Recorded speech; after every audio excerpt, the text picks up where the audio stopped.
It's time for Business Minds Coffee Chat, an inspiring show about the journey to personal and professional growth. And now, your host, Jay Shear. Hey everyone, you're listening to Business Minds Coffee Chat, and I am your host, Jay Shear, and I am super excited. I've got a fantastic guest for you today. But before I introduce my guest, I'd like to start with this. There's a simple yet wise mantra that I often think about that says, pain is inevitable, suffering is optional. We all experience life interruptions, illnesses, relationship issues, business challenges. The question is, how do we move past these setbacks, change our mentality, and turn them into comebacks? Well, on today's episode, we're going to be talking about these topics and many more. Our guest is an acclaimed author, speaker, life coach, and pastor. Known for helping others turn setbacks into comebacks, he's inspiring and motivating people from all walks of life and has traveled to over 75 countries and spoken to millions of people. He's been featured on countless shows and media outlets, including Oprah Winfrey's Super Soul Sunday, Fox News, The Huffington Post, and many others. Please welcome the world shaker himself and the man Quincy Jones calls the voice of inspiration to this generation, Tim Storey. Tim, thank you so much for being here today. It is wonderful to see you. What a privilege. So I'm a fan of what you're doing, and knowing that I was going to be on the program, I studied you even more. And so I'm excited about today's conversation. As am I. I'd love it if you could share with us the moment where you realized that you had the gift and the ability to be able to transform lives. Yeah, Jay, I think that, like for many people, all of us have what I call a calling. We have a calling. And I think that our calling calls us. I'll start with a brief story that, as you know, I work with entertainers. So many times to find out about the entertainer, you could ask the mother a lot about the child. So I was having lunch with Brad Pitt's mother, who's really nice, Jane Pitt. And I was talking about what did Brad want to do when he was younger. It's amazing that what he wanted to do, he's doing. He wanted to be, of all things, an architect. He wanted to be an actor. He wanted to be a humanitarian, and he has done it. So, as you know, I work with Robert Downey, and I was talking to Robert's mother on the set of a movie, and everything that he wanted to do is what he's doing. Humanitarian, director, producer, actor, all those things. So I could go and tell you maybe 10 celebrities, same thing, including P. Diddy and his mother just the other day. So I feel like for me, my calling was calling me at an early age. And that calling was to help the struggler, to help the underdog, to help the person who needed a boost. Now, I didn't know everything about it. I just knew that I had something in my heart that really cared about hurting people. And that started early.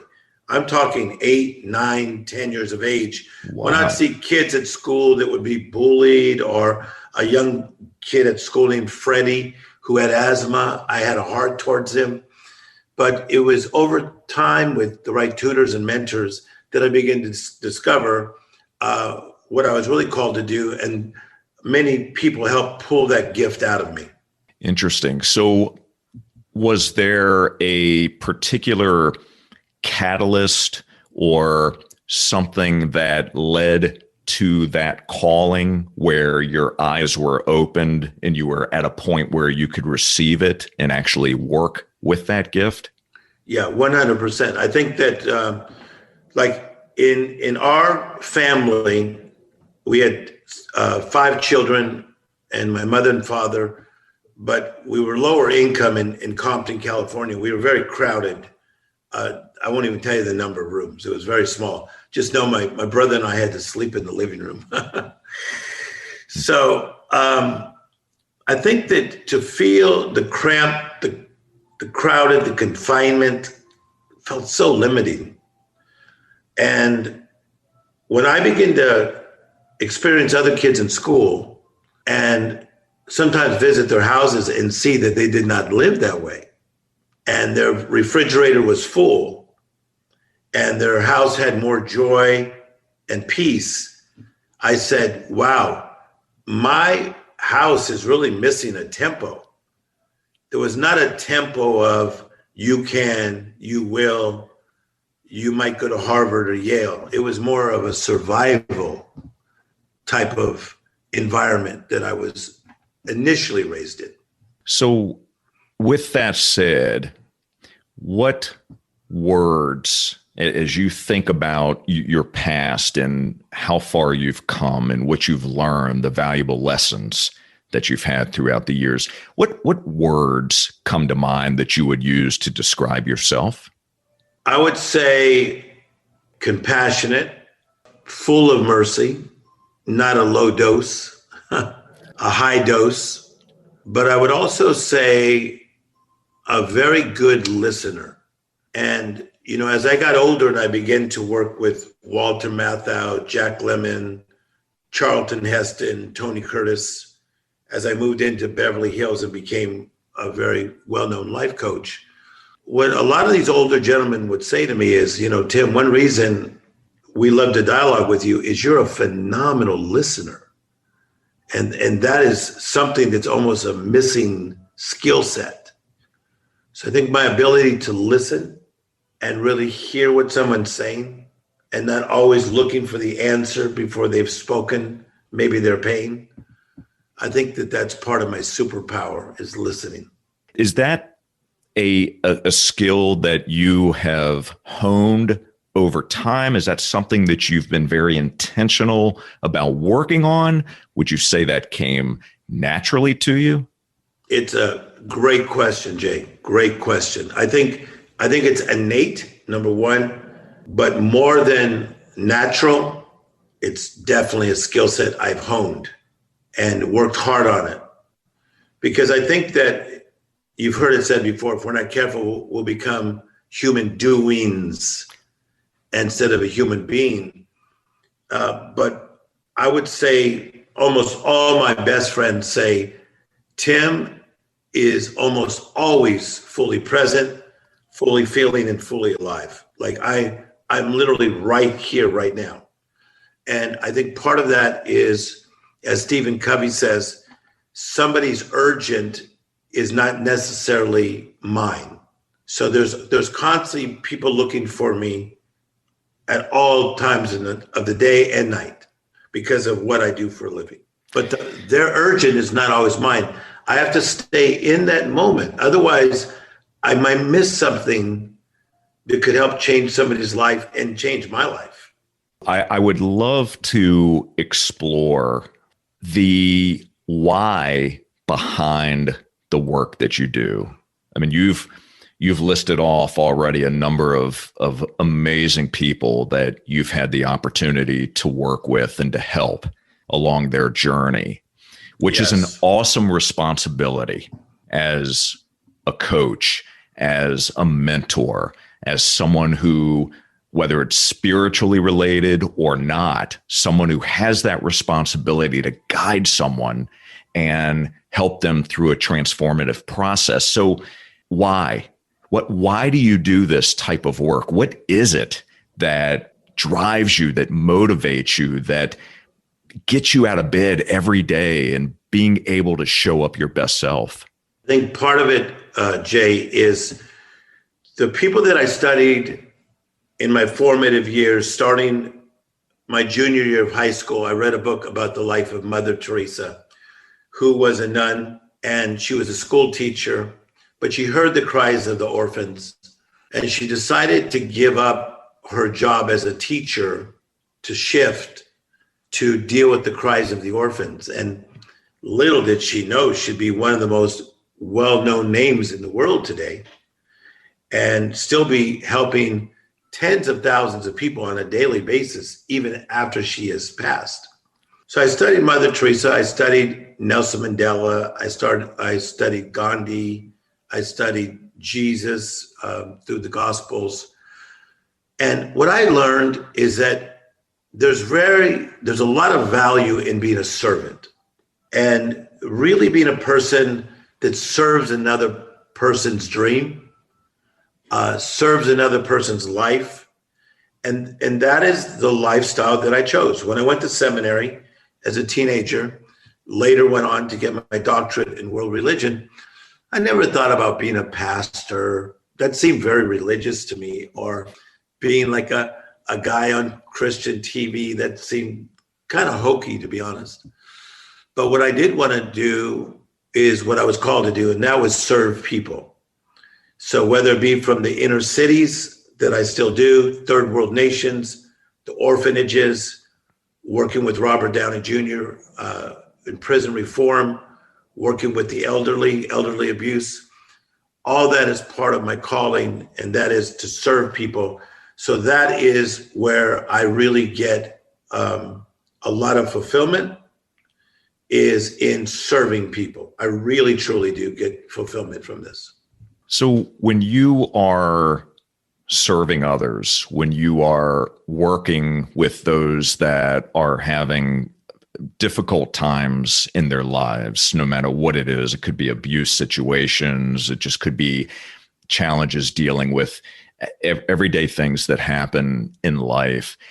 How do you, as a coach, how are you able to help them, but then not allow what they're going through to become part of who you are? So are you able to separate that? And if so, how do you do that?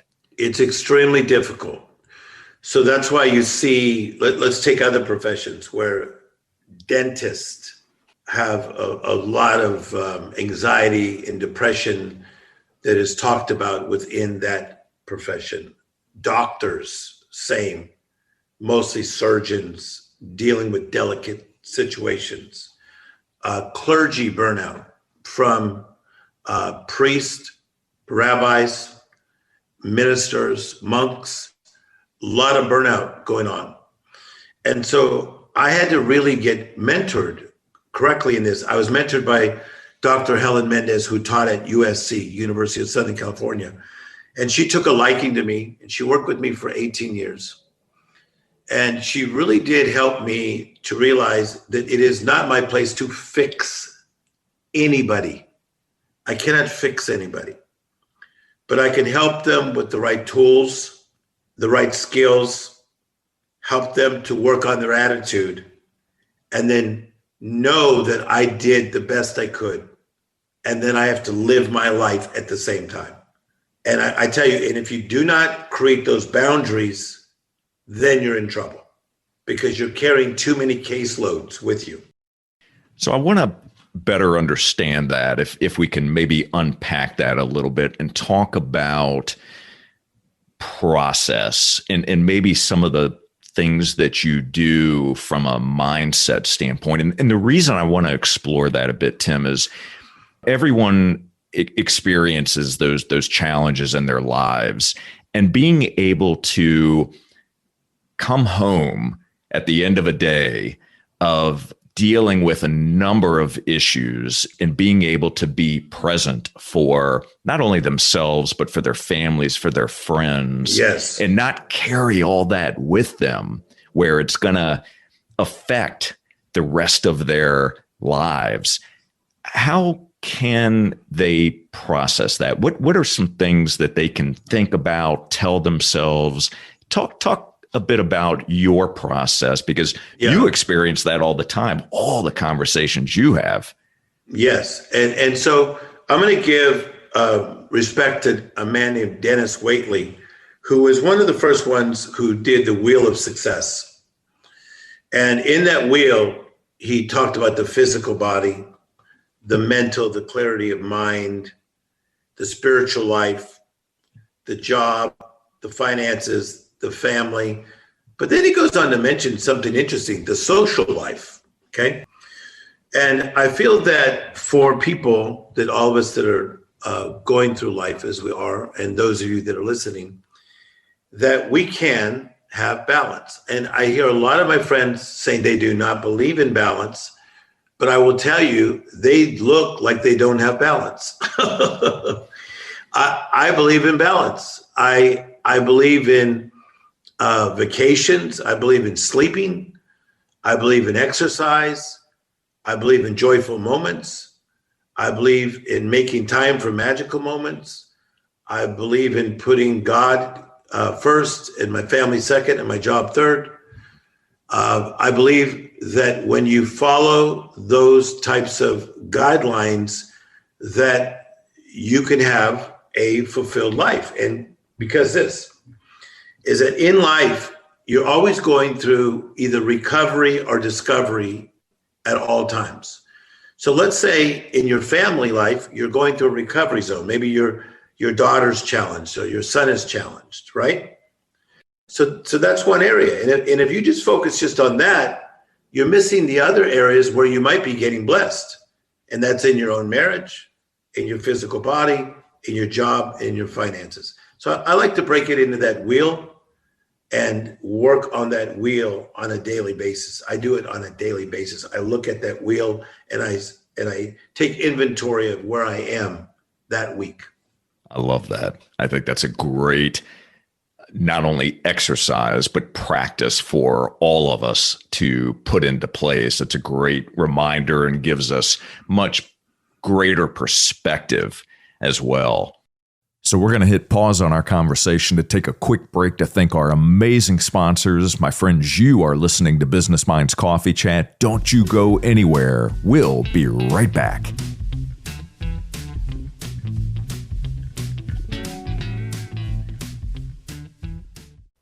Thank you so much for recommending us to your family and friends. When you need a 30, 60, or 90-minute massage, it's real easy to book your appointment online. MassageByNatalie.org. MassageByNatalie.org. Hey, it's Jay with Thomas Media Solutions. Join us every Monday night from 6 to 8 at Tortugas in Flagler Beach for the best live entertainment around. We do several rounds of general knowledge trivia. That means it's trivia for everyone. It just doesn't get any better than this. If you're looking for the best food, the best drinks, the best people, and the best entertainment around, Tortugas is the place to be. Make sure to get there early to get a seat. See you there.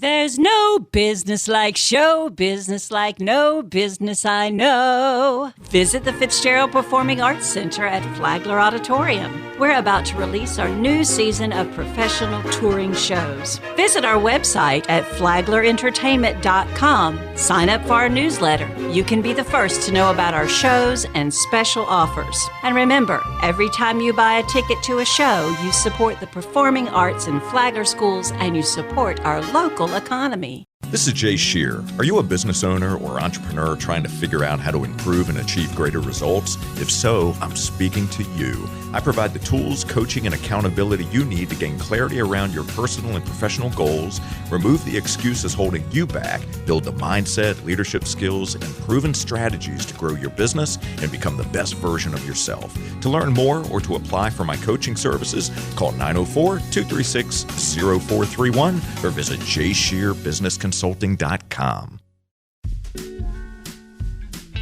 All right, we're back. And again, you're listening to Business Minds Coffee Chat, and I am here today with my very special guest, Tim Story. Let's get right back into the conversation. So I would love it if you would share with us part of your morning routine, some of the things that you do to start your day the right way so you're showing up empowered and ready to serve at the highest level that you do serve at. I'm a person that even if I'm taking a long road trip, I don't like the gas tank to get too empty. I just don't like the feeling. And so I will make people laugh. They'll say, Tim, we have a half a tank of gas. We're doing well. You know, maybe we're driving LA to San Francisco. It's the same thing in life.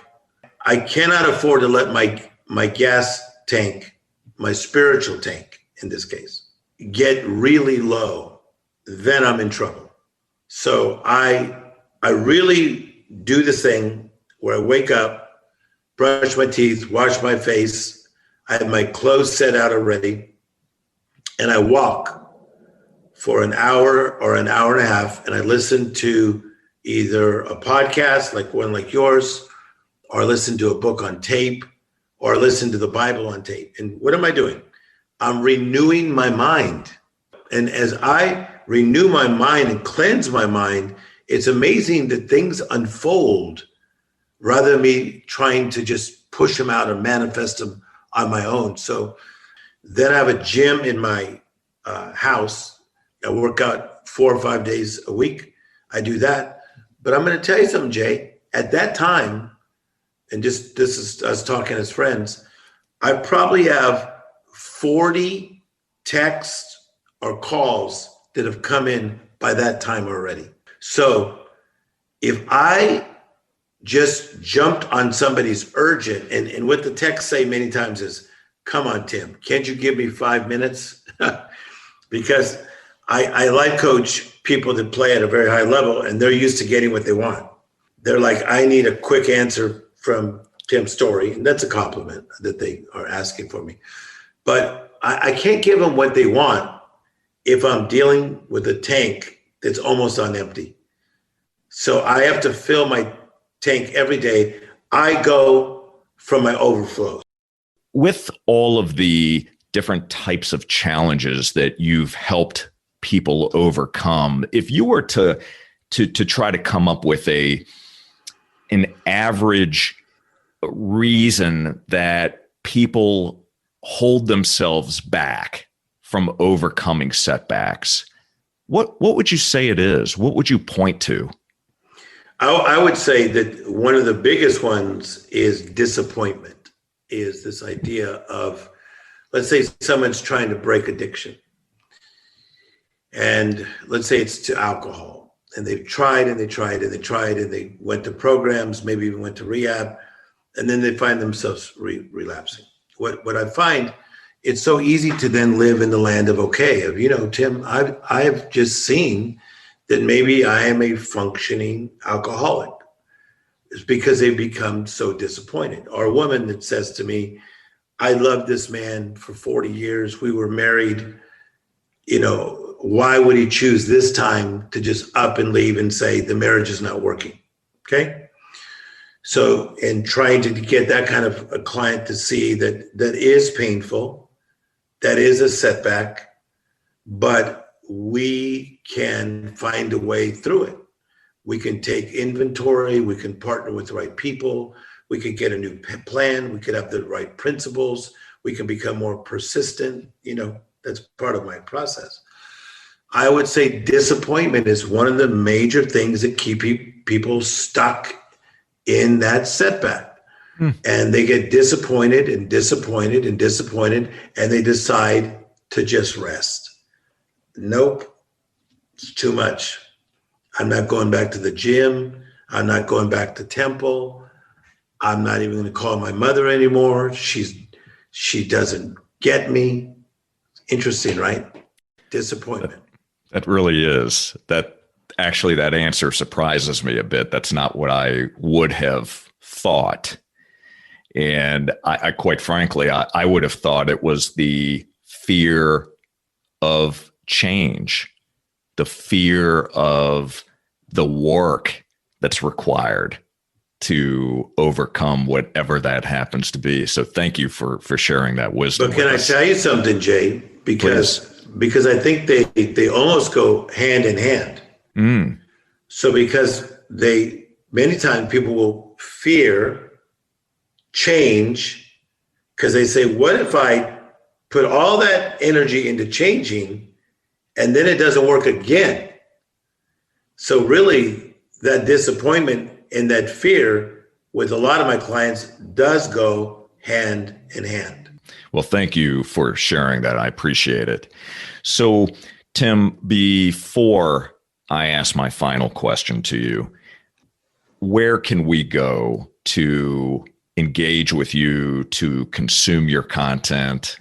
I think the best place is timstory.com, and story is STOREY, as you guys will put in the link. So, Tim, I love it. You're everywhere. You continue to look for ways to deliver more value, to serve more, and just keep bringing your best self to the table. I think it's outstanding. So here is my final question to you. What is the most valuable, unexpected lesson that you've learned from a client, and how did it impact you? I would say I'm going to go to Quincy Jones. Quincy Jones said to me one time, he says, you're too careful in everything you say. He said, you process everything you say because you probably have had to. It's true, because when you're a speaker, it's almost like a slide presentation. You need to let it go around once before you say it. You may say something that's not great. And I'll never forget one night at Quincy Jones' house, which I've been around him for over 25 years. He said, tonight, this is a zone where nothing is wrong. No idea is wrong, because we're working on a project. He said, don't you dare get intimidated by me. Don't get nervous about what I might think about you. This is like a no fault zone, no judgment zone. So I'm going to throw out a topic. You tell me what you really think. Oh my goodness, you talk about liberating. It was amazing. That was one of the best lessons I've ever learned. That sometimes, Jay, we need to go into that place of we're not going to be judged, and just really talk to a friend and say, this is an idea. Maybe it may not be perfect. It's not completely well thought out, but this is the idea, because you might come up with something brilliant. And I will say this, that he said he did this to Michael Jackson, and that's how they came up with the song Billie Jean, because they had completely different lyrics, and they threw it into that space, and they created the beat, they created the lyrics, and that song has gone all over the world, and it's still one of the highest selling albums of all time, Thriller. Thank you so much for sharing. And I just want to thank you so much. I'm grateful for you. Thank you for sharing of your knowledge and your wisdom and your spirit, Tim, and my gosh, talk about showing up, talk about being present, talking about connecting. You've done all of that and so much more. And I know that our audience is going to receive tremendous value from everything that you shared today. So thank you so much. I appreciate you. You're welcome. And what a privilege to serve on your program today. So for all my people that follow me, make sure and follow everything that Jay is doing. Well, there you go. I hope you enjoyed that one as much as I did. Thank you so much for tuning into Business Minds Coffee Chat. We'll be back next Saturday morning at 8:30. And until then, my friends, keep learning and growing and keep doing the work to reach your potential. Take care, everyone.